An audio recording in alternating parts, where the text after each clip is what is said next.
Hello everyone, स्वागत है आपका अभी क्लासेस में। मैं आपको पढ़ा रहा हूँ क्लास नाइन्थ का भूगोल। क्लास नाइन्थ के भूगोल का पहला चैप्टर हम लोग शुरू कर दिए हैं। पहले चैप्टर का नाम है भारत, आकार और स्थिति। अगर आप अपनी परीक्षा की तैयारी 2022 और 23 के लिए कर रहे हैं तो ये पूरा वीडियो आपके लिए बहुत ज़्यादा महत्वपूर्ण है। इससे पहले 3 वीडियो इस चैप्टर से रिलेटेड डाल चुके हैं। हम आपको समझा चुके हैं भारत की आकार कितना है, भारत का स्थिति कैसा है, भारत किस गोलार्ध में है, तरह तरह के सवाल जवाब जो पहले पार्ट 1, 2, 3 में कवर अप हो चुके हैं।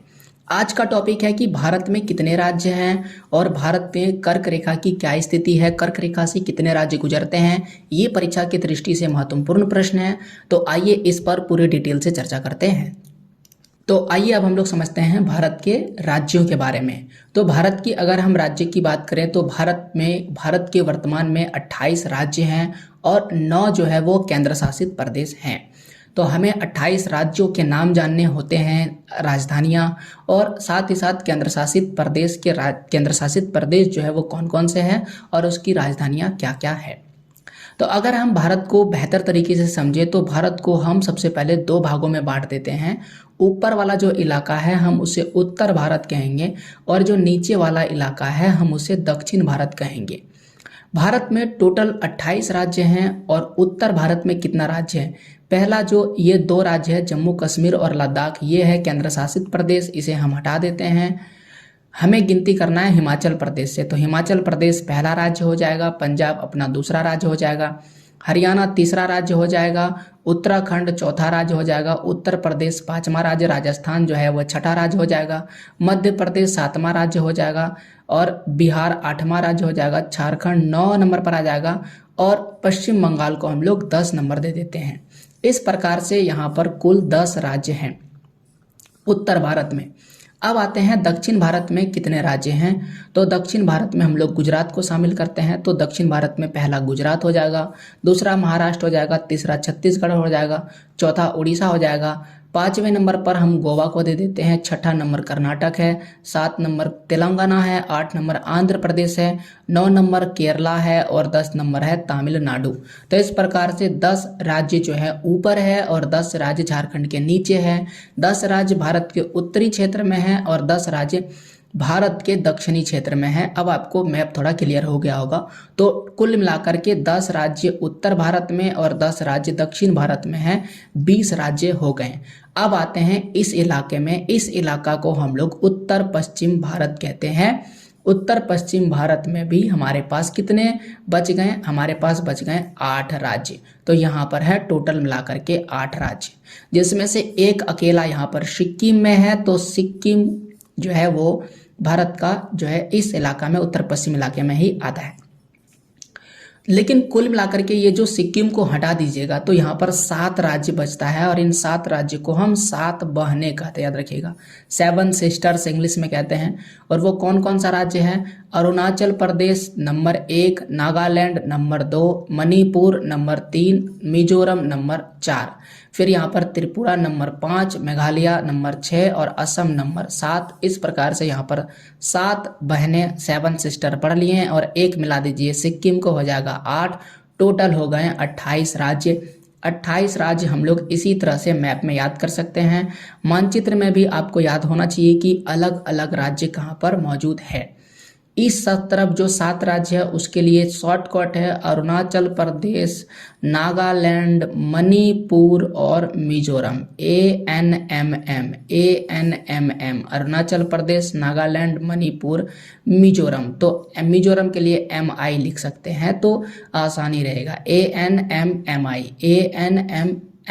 ठीक है, तो इस तरह से अरुणाचल प्रदेश, नागालैंड, मणिपुर और मिजोरम आपको याद रहेगा। 4 राज्य अगर याद हो गया तो इधर से त्रिपुरा, मेघालय और असम। तो AMT हो जाएगा, असम, मेघालय, त्रिपुरा।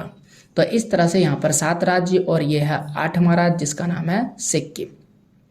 और हमने आपको बाकी सभी राज्य दिखा दिए। 2 चीज आपको अलग से याद रखना है। पहला चीज, भारत का सबसे बड़ा जो राज्य है क्षेत्रफल के आधार पर वह है राजस्थान। राजस्थान सबसे बड़ा राज्य है, इसका क्षेत्रफल सबसे बड़ा है। हरे रंगों में आपको राजस्थान दिख रहा होगा। दूसरा सवाल आपको याद रखना है, भारत का सबसे छोटा राज्य। तो सबसे छोटा राज्य गोवा है। आप देख सकते हैं यहाँ पर सबसे छोटा राज्य दिख रहा है। ये भारत का सबसे छोटा राज्य है क्षेत्रफल की दृष्टि से। अब जरा देखते हैं जनसंख्या में। तो जनसंख्या में सबसे बड़ा राज्य कौन सा है आपको पता है? सबसे ज़्यादा जनसंख्या है उत्तर प्रदेश में। तो जनसंख्या की दृष्टि से सबसे बड़ा राज्य है उत्तर प्रदेश। याद रखिएगा, सबसे बड़ा राज्य जनसंख्या में उत्तर प्रदेश में है। भारत में सबसे ज़्यादा जनसंख्या उत्तर प्रदेश में ही है। तो दो चीज़ याद रखना है। अगर आपसे पूछेगा क्षेत्रफल के आधार पर तो आपको जवाब देना राजस्थान। अगर आपसे पूछेगा जनसंख्या के आधार पर तब आपको जवाब देना है उत्तर प्रदेश। यहाँ पर भारत के सभी राज्य और उनकी राजधानियाँ लिखा है। हम आपको एक बार पढ़ के सुना देते हैं। जैसे आंध्र प्रदेश की राजधानी है अमरावती। ये स्पेशल 1 नंबर में इसलिए लिखा है क्योंकि ये नया बना है राजधानी, इसलिए क्योंकि आंध्र प्रदेश को 2 टुकड़ा करके 2 राज्य बनाया गया। पहला जो राज्य बना हुआ है आंध्र प्रदेश और दूसरा जो राज्य बना हुआ है तेलंगाना। तो तेलंगाना जो है वो 28वां सबसे बड़ा 28वां राज्य है। तो 28 नंबर पर बना है। और आंध्र प्रदेश याद रखिएगा भारत का सबसे पहला राज्य बना है भाषा के आधार पर, इसलिए इसका नंबर 1 में भी आ जाता है। तो तेलंगाना जो है वो इसकी राजधानी हैदराबाद हो गया। जैसे कि पहले आप आंध्र प्रदेश का राजधानी हैदराबाद पढ़ते थे, लेकिन ये बदला चुका है क्योंकि अगर आप मैप में देखें ना तो जो हैदराबाद है वह तेलंगाना के पास चला गया, ठीक है। और आंध्र प्रदेश के पास हैदराबाद आया ही नहीं, तो इसका राजधानी हैदराबाद होगा कैसे? इसलिए इसका राजधानी जो है वो बन गया अमरावती। तो आंध्र प्रदेश की राजधानी आपको याद रखना है अमरावती, बदला गया है। और तेलंगाना का राजधानी जो है वो कौन सा है? हैदराबाद है। बाकी सारा वही है जो पहले पढ़े होंगे क्लास 7 में, क्लास 8 में। असम का दिसपुर, बिहार का पटना, छत्तीसगढ़ का रायपुर, झारखंड का रांची, गुजरात का गांधीनगर, हरियाणा का चंडीगढ़, हिमाचल प्रदेश का शिमला, कर्नाटका का बेंगलुरु, केरल का तिरुवनंतपुरम, मध्य प्रदेश भोपाल, महाराष्ट्र मुंबई, मणिपुर इम्फाल, मेघालय शिलोंग, नागालैंड कोहिमा, ओडिशा भुवनेश्वर, पंजाब चंडीगढ़, राजस्थान जयपुर, सिक्किम गंगटोक, तमिलनाडु चेन्नई, त्रिपुरा अगरतला, उत्तर प्रदेश लखनऊ, पश्चिम बंगाल कोलकाता, अरुणाचल प्रदेश ईटानगर, गोवा पणजी, सिक्किम माफ कीजिए मिजोरम है, मिजोरम आइजोल, उत्तराखंड देहरादून। इस प्रकार से ये सारा क्या है? राजधानियां हैं। तो ये हो गया 28 राज्य और उनकी राजधानियां। एक ही स्लाइड में है, आप इसका स्क्रीनशॉट ले लीजिए। अगर आपको नहीं याद है तो आप इसे लिख सकते हैं। अगले स्लाइड में है भारत के केंद्र शासित प्रदेश और उनकी राजधानियां। तो पहला राजधानी है वो है दिल्ली। दिल्ली की राजधानी दिल्ली ही है, कभी कभी हम लोग दिल्ली की राजधानी नई दिल्ली भी बोल देते हैं। अंडमान निकोबार, उसका राजधानी है पोर्ट ब्लेयर। आप मैप में देखते चलिए, ये रहा अंडमान निकोबार द्वीप समूह और यहाँ पर दिल्ली है। मैप हम कलर चेंज कर देते हैं ताकि आपको आसानी से चीज़ें दिख जाएं। तो ये रहा दिल्ली, यहाँ पर मौजूद है। इसके बाद चंडीगढ़ की राजधानी चंडीगढ़ ही है। चंडीगढ़ भी आप मैप में देख सकते हैं, यहाँ पर बिल्कुल पंजाब और हरियाणा के बॉर्डर के बीच में है। दादर नगर हवेली, इसकी राजधानी है सिलवासा। तो ये रहा दादर नगर हवेली। ये कौन है? दादर और नगर हवेली, इसकी राजधानी सिलवासा है। फिर आता है लक्षद्वीप, इसकी राजधानी है कावरत्ती।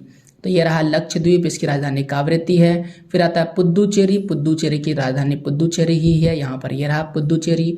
दमन एवं दीव का है दमन, तो यहाँ पर आप देख सकते हैं दमन एवं दीव का दमन है। लद्दाख का है लेह, जम्मू कश्मीर का है श्रीनगर। तो ये रहा लद्दाख, लद्दाख की राजधानी लेह है और यहाँ पर है जम्मू कश्मीर, इसकी राजधानी है श्रीनगर। यहाँ पर टोटल जो है वो 9 हो गया, लेकिन आपको याद रखना है हमारे पास केवल 8 केंद्र शासित प्रदेश है।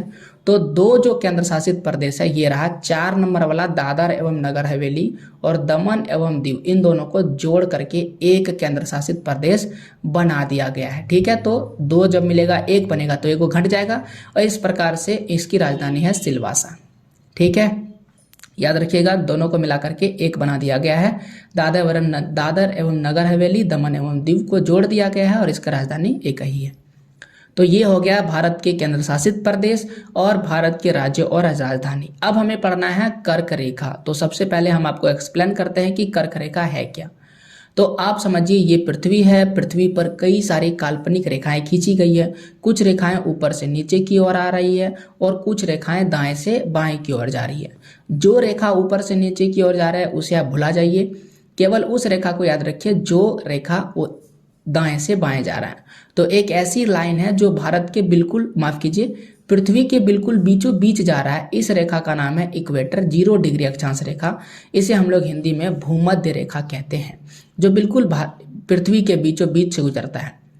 पृथ्वी के बीचों बीच के ऊपर हम लोग 1 डिग्री 2 डिग्री 3 डिग्री 4 डिग्री ऐसे लाइन खींच रहे हैं और नीचे भी 1 degree 2 degree 3 degree 4 degree line खींच रहे हैं। तो ऊपर वाला जो लाइन है वहां पर एक लाइन ऐसा आता है जिसका मान होता है 23.5 डिग्री, यानी कि 23 डिग्री और 30 मिनट।